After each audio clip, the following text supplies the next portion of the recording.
करने वाले हैं बहुत समय के बाद।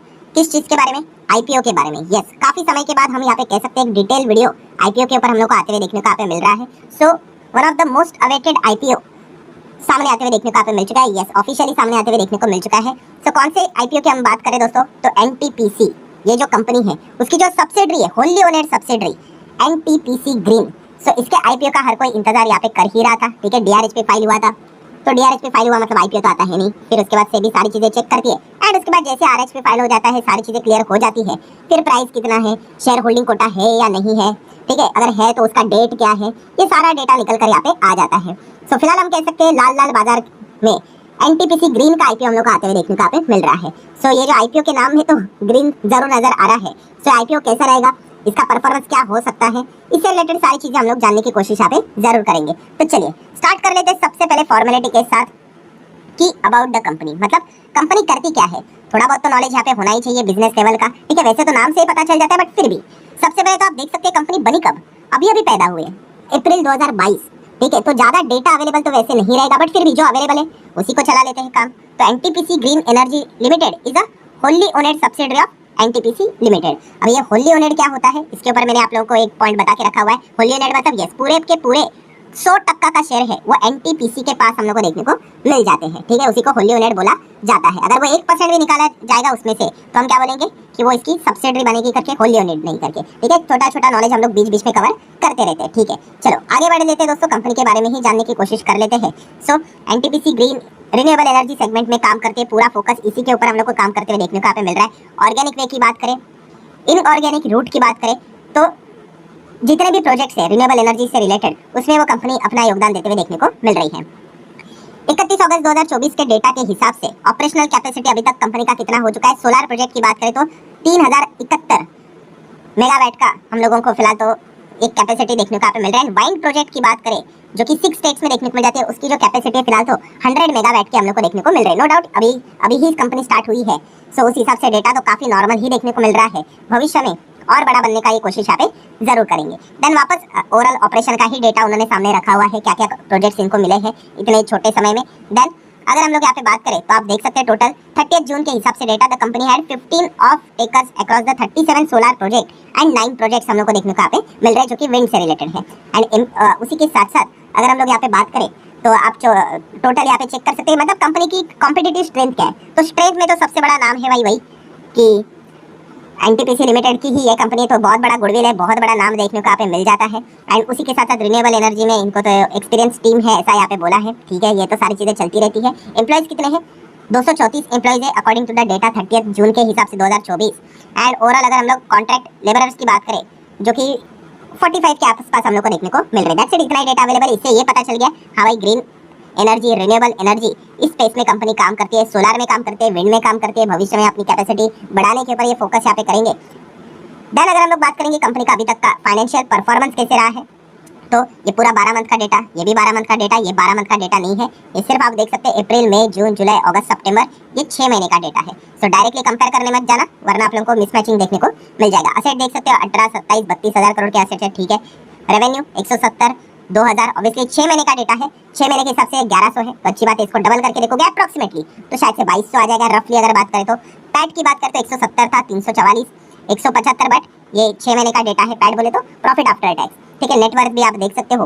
एंड आरएनएस की बात करें रिजर्व एंड सरप्लस, तो वो भी लगातार बढ़ते हुए देखने को। एंड कर्जे की बात करें 12.5 लगभग 17,000 करोड़ का कर्जा देखने को यहाँ पे मिल रहा है। ठीक है, सरकारी कंपनी आप सभी लोगों को यहाँ पे पता है। देन नेक्स्ट अगर हम लोग आगे बढ़ेंगे तो आप देख सकते हैं आईपीओ का साइज देखिए 91,000 करोड़, ये है कंपनी का मार्केट कैप। ऑलरेडी एक बहुत बड़ी लार्ज कैप है, आप ऐसा भी कह सकते हो। ठीक है, तो ये एक पॉइंट हमें पता होना चाहिए, जितनी बड़ी कंपनी उतना आपको पता ही है यस लिस्टिंग गेन से रिलेटेड चांसेस काफी लिमिटेड देखने को यहाँ पे मिल जाता है। फिलहाल का जिस प्रकार से बाजार चल रहा है वो तो चांसेस तो और भी कम करवा देगा। रिटर्न ऑन इक्विटी अभी तक 7.25% के आसपास है, डेब्ट टू इक्विटी 2% के आसपास देखने को, तो 1.91 के आसपास हम लोग को देखने को मिल रहा है। ठीक है, देन ईपीएस अगर आप देखोगे, पीई देखोगे, ऑब्वियसली पीई बाद में बढ़ ही जाएगा पोस्ट आईपीओ, बिकॉज कंपनी का आईपीओ का प्राइस इतना हायर लेवल का रहेगा तो ऑटोमेटिकली तो पी भी यहाँ पे हम लोग को सर्च होते हुए देखने को मिल जाता है। भाई क्यों आईपीओ ला रहे हैं, ऑब्जेक्टिव क्या है, आपको क्या करना है आपको, तो उन्होंने यहाँ पे बताया कि इन्वेस्टमेंट के लिए चाहिए, वही एनटीपीसी एनर्जी के बिजनेस के लिए, एंड उसी के साथ साथ थोड़ा बहुत कुछ कर्जा विर्जा भी रहेगा, उसका भी वो पेमेंट यहाँ पे करेंगे, एंड जनरल कॉर्पोरेट पर्पस, ये पॉइंट उन्होंने बोल के रखे हुए हैं। चलो आईपीओ के डिटेल जान लेते हैं। 19 नवंबर को आईपीओ स्टार्ट होगा, 22 नवंबर को क्लोज होगा। 10 का फेस वैल्यू, प्राइस बैंड देखोगे 102 से लेके 108 का है, लॉट साइज है 138 शेयर का, 10,000 करोड़ का आईपीओ भाई, बहुत बड़ा आईपीओ है। मतलब अगर कहेंगे तो इसमें जो अप्लाई करने जाएगा उसको तो मैक्सिमम आईपीओ ये शायद से लगते हुए देखने को यहाँ पे मिल जाए। एंड बहुत अच्छी बात ये है कि फ्रेश इशू है, ठीक है, मतलब पूरा का पूरा पैसा कंपनी को यहाँ पे मिलने वाला है, ठीक है। एंड अगर ओएफएस होता तो भाई अल्टीमेटली सरकारी, आप सभी लोगों को पता है, उनके खाते में ही चला जाता। अगर आप एम्प्लॉई है तो 5 रुपया पर शेयर के हिसाब से आपको डिस्काउंट मिलेगा। बुक बिल्डिंग है, एनएससी बीएससी दोनों के ऊपर लिस्ट होगा।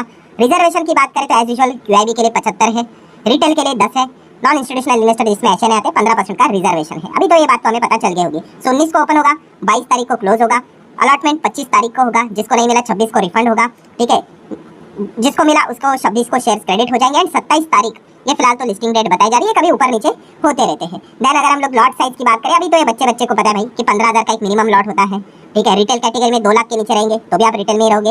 एचएनए कैटेगरी में आना है तो आपको 2 के ऊपर निकलना पड़ता है, ठीक है, तो आप एचएनए स्मॉल एचएनए में आते हैं। 10 के नीचे रहेंगे तो भी आप स्मॉल एचएनए में, और 10 के ऊपर निकल जाओगे तो आप बिग एचएनए में यहाँ पे आ जाते हो, ठीक है। देन प्रमोटर होल्डिंग, जैसे कि होल्डिंग यूनिट है तो भाई 100% प्रमोटर के पास रहेंगे, तो एक कॉमन सेंस वाली बात हमें पता होनी चाहिए, ठीक है। अभी आ जाते हैं दोस्तों मोस्ट इंपॉर्टेंट चीज, शेयर होल्डिंग कोटा है या नहीं। ये एक चीज बहुत पहली बार चल रही थी, बट जैसे आपको बोला था वो आरएचपी सब फाइल हो जाता है, उससे पता चल जाता है, बट 99% चांसेस तो थे कि होगा ही होगा करके। तो यस दोस्तों, यहाँ पे शेयर होल्डिंग कोटा रखा हुआ है, लगभग 1000 करोड़ एनटीपीसी ग्रीन ने क्या करी है, अपने आईपीओ में रिजर्व रखा है अपने एनटीपीसी शेयर होल्डर के लिए।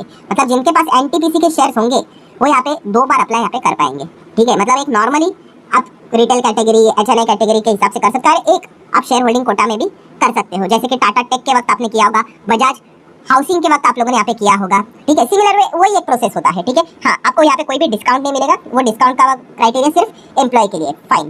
देन अगर हम लोग यहाँ पे बात करेंगे दोस्तों कि एलिजिबिलिटी क्या रहेगी, एलिजिबिलिटी मतलब भाई एक ही डेट रहती है भाई। ऐसी बात नहीं कोई पूछेगा सर कल जाके मैं एनटीपीसी के शेयर खरीदूं तो क्या मैं एलिजिबल हो जाऊंगा, बिल्कुल भी नहीं, ठीक है। ऐसा इतना सिंपल होता तो भाई मतलब क्या ही कहने शेयर मार्केट के। तो जैसे मैंने आप लोगों को काफी बार बताया है कि जो डेट होती है आरएचपी की, ठीक है, जब आरएचपी यहाँ पे फाइल किया जाता है, ठीक है, उसी डेट के हिसाब से कहा जाता है कि उसके पहले जिसके पास शेयर्स होंगे वो एलिजिबल यहाँ पे हो जाता है शेयर होल्डिंग कोटा के लिए। एंड वो डेट अगर हम लोग यहाँ पे देखेंगे तो आप देख सकते हैं कौन सी है, 13 नवंबर हम लोग को फिलहाल तो देखने को यहाँ पे मिल रही है। Since the company file it's RHP on the 13 नवंबर, मतलब अभी की यहाँ पे बात कर रहे हैं लेटेस्ट, ठीक है, उस हिसाब से चीजें हम लोग को फिलहाल तो देखने को यहाँ पे मिल रही है। तो वो शेयर होल्डिंग कोटा के लिए एलिजिबल होते हुए देखने को यहाँ पे मिल जाएंगे। तो एक पॉइंट हम लोग को फिलहाल तो देखने को यहाँ पे मिल रहा है, ठीक है। सो ये सारी चीजें तो यहाँ पे चल रही है। अभी आ जाते हैं ग्रे मार्केट प्रीमियम के ऊपर, ठीक है। यही तो सबसे बड़ा खेल होता है एक्चुअल में। जो मैक्सिमम हम लोग को आईपीओ में पार्टिसिपेट करते हुए देखने को लोग मिल जाते हैं वो लिस्टिंग गेन वाले ही होते हैं मैक्सिमम, ठीक है।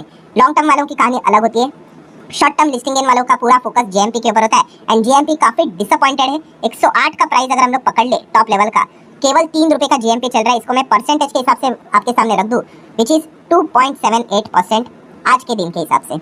सो ये तो काफी ही हम लोगों को नीचे देखने को यहाँ पे मिल रहा है, ठीक है। 2.78 क्या ही है भाई। एंड फिलहाल के माहौल के हिसाब से ये तो कभी डिस्काउंट के ऊपर भी चला जाए, ये जस्ट अनुमान में आप लोगों को यहाँ पे बता रहा हूँ, ठीक है। तो इसी चीज के चलते हम यहाँ पे कह सकते हैं दोस्तों, काफी लोग डिसअपॉइंटमेंट फेस पहले से ही कर रहे होंगे, ठीक है। ऐसे माहौल में आईपीओ लाना मतलब क्या ही बोले, ठीक है। यूजुअली अच्छे माहौल में लाया जाता है, कोशिश तो की गई थी कि अच्छे माहौल में लाया जाए, बट माहौल तो हमारे हाथ में नहीं रहता। It's a non controllable event. आप देख सकते हो कि इसके पहले 9 तारीख की बात करें तो आप देख सकते हैं कि यहाँ पे 9 तारीख को कितना था, 25% का जीएमपी था, ठीक है, मतलब 25 रुपया था। फिर उसके बाद आप देख सकते हो 10 तारीख को 16% हो गया, नीचे आ गया।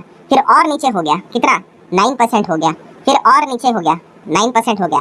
एंड फाइनली अभी आप देख सकते हो 13 तारीख, मतलब आज की अगर हम बात करें, ठीक है, तो कितना नजर आ रहा है, बिलो 3%, ठीक है। तो बस नीचे नीचे नीचे नीचे नीचे ही जाते हुए देखने को यहाँ पे मिल रहा है, ठीक है। तो जैसे जीएमपी यहाँ पे काफी खराब देखने को मिल जाता है तो ऑटोमेटिकली जो एक्साइटमेंट होती है काफी लोगों में, जो मल्टीपल डिमैट अकाउंट ओपन करते हैं, ठीक है, इसमें हर कोई आता है भाई, ठीक है। तो इस प्रकार का जीएमपी देखकर तो सभी लोगों का मूड ही खराब यहाँ पे हो जाता है। और मैं आप लोगों को एक गोल्डन पॉइंट भी बताना चाहूंगा कि आईपीओ का डेट क्या है, 19 तारीख से लेके 22 तारीख, ठीक है। तो इसके बीच में एक तारीख भी आ रही है, कौन सी, 20 तारीख।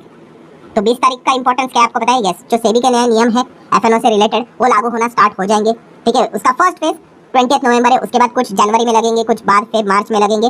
सो इस चीज के चलते बाजार के ऊपर और इम्पैक्ट आ सकता है, ठीक है। इम्पैक्ट मतलब क्या कि मार्केट अगर यहाँ पे ऐसे ही ऐसे करके नीचे आएगा तो ये कंपनी के जीएमपी भी ऐसे ऐसे करके नीचे यहाँ पे लेकर वो आ जाते हैं, ठीक है। तो लिस्टिंग गेन के सपने देखने वालों के लिए ये काफी ही डिसअपॉइंटमेंट वाला चीज देखने को मिल रहा है कि फिलहाल कितना चल रहा है जीएमपी, हार्डली 3%, अप्रॉक्सीमेटली चलो पकड़ लो 3%, ठीक है। एंड थोड़ा भी अगर बाजार और अगर ऐसे अगर हुआ देन ये माइनस में भी जाने के पूरे चांसेस यहाँ पे बन सकते हैं। तो डेफिनेटली मोस्ट अवेटेड आईपीओ था, शेयर होल्डिंग कोटा भी देखने को यहाँ पे मिल गया, सब कुछ देखने को मिल गया, सब कुछ बढ़िया था, साइज भी जबरदस्त थी, 10,000 करोड़ का आईपीओ था, शेयर होल्डिंग कोटा में भी 1000 करोड़ था। बट बुरी बात यह है कि टाइमिंग एकदम खराब माहौल में हम लोग को आईपीओ आते हुए देखने को मिल रहा है, जो कि काफी जबरदस्त लेवल पे डिसअपॉइंटमेंट करते हुए देखने को मिला, स्पेसिफिकली जो लिस्टिंग गेन के लिए एक्सपेक्टेशन लेकर बैठे हुए थे। ठीक है, अभी के माहौल में जितने भी आईपीओ आएंगे ना, यूजुअली हम लोग को वही चीजें देखने को यहाँ पे मिलने वाली है। सो ठीक है दोस्तों, आशा करता हूं आपके जितने भी डाउट्स थे सारे सॉल्व हो चुके होंगे, कुछ सीखने को मिला होगा। चाहो तो लाइक एंड शेयर, चाहो तो कर सकते हो। मिलते हैं अगले वीडियो में, तब तक के लिए।